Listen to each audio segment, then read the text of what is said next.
Assalamu alaikum warahmatullahi wabarakatuh. Kabajamtoota fi jaalatamtoota hordoftoota keenya jira jirtu baga jiraatan isin jecha barruu Ustaaz Umar Alfaaruq waa'ee guyyaa qiyaamaa jalqaba irraa hanga dhumaatti nuuf maxxansanii turan irraa xiqqoo sagaleetti isiniif jijjiireera nafaana tura. Guyyaa qiyaamaa tartiibaan. Guyyaa qiyaamaa jechuun gaafa namni hunduu qabrii irraa ka'e waan jireenya addunyaa irratti raawwate xiqqoos ta'u guddoos ta'u hamtuus ta'u toltuus ta'u waan as irratti raawwate argatudha. Guyyaan kun waan hedduudhaan marfamee nu eegaa jira. Guyyaa murtiin nama hundaatu adda baatu kan miidhames guyyaa nama isa miidhe irraa kafalatudha. Kan miidhes guyyaa nama miidheef kafalu akkasuma guyyaa murtiin hundi itti dhumattuu fi guyyaa namni gooftaa isaa akka inni itti ajajetti itti bule jannata seenudha. Guyyaati wallaaltuu ilmoo bakka geesse guyyaa sabiyyoonni daafee harriyaase bana jinaa rabbii yaa maalikan naasi. Guyyaa namni gooftaa isaa waan inni ajajeen ala hojjete isatti kafare jahannama yookiin ibidda seenudha. Namu achitti walgaha.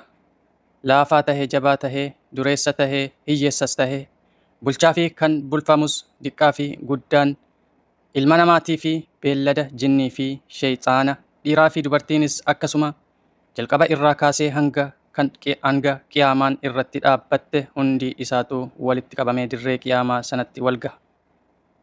Mee guutuus miti wantoota keessaa guddaa tahee beekamu kan guyyaa san arguuf taa'u akka armaan gadii kanatti tarreessina. Ilmoo bakka geesse guyyaa sabiyyoonni daafee harriyaase bana jinaa rabbii yaa maalikan naasi. Inni tokkoffaan qiyaamaatti amanuun dirqama. Bu'uuraaleen rabbitti amanuu yookiin imaana jaha sunniinis rabbitti amanuu malaa'ikaa isaattis amanuu kitaaba isa biraa bu'ettis amanuu ergamtoota rabbiittis amanuu guyyaa boodaattis yookiin guyyaa qiyaamaattis amanuu toltuu fi hamtuunis rabbirraa dhufte jedhanii itti amanuudha.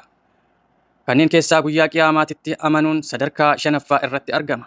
Namni guyyaa qiyaamaa kanatti kafare yookiin morme hin dhufu jedhee yookiin kijiba jedhee namni osoo beekuu morme waliigalaa ulamaa'ii islaamaatiin kaafira ta'uun isaa beekamaadha.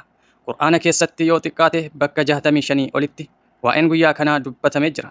Ni dhufa jedhanii itti amanuun dirqama nama hundaati.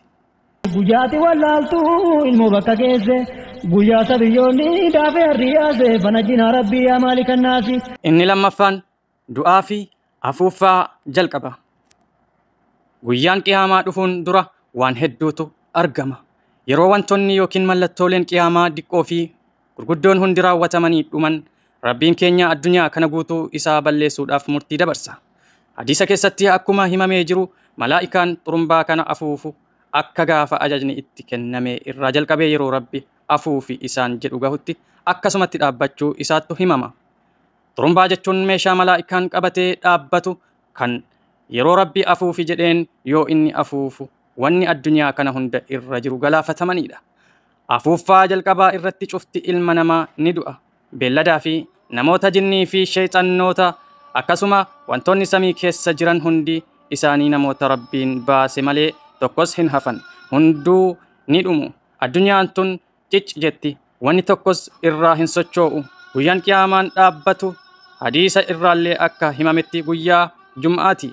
Kun immoo irra filatamaa jecha ulamaa'ii islaamaati.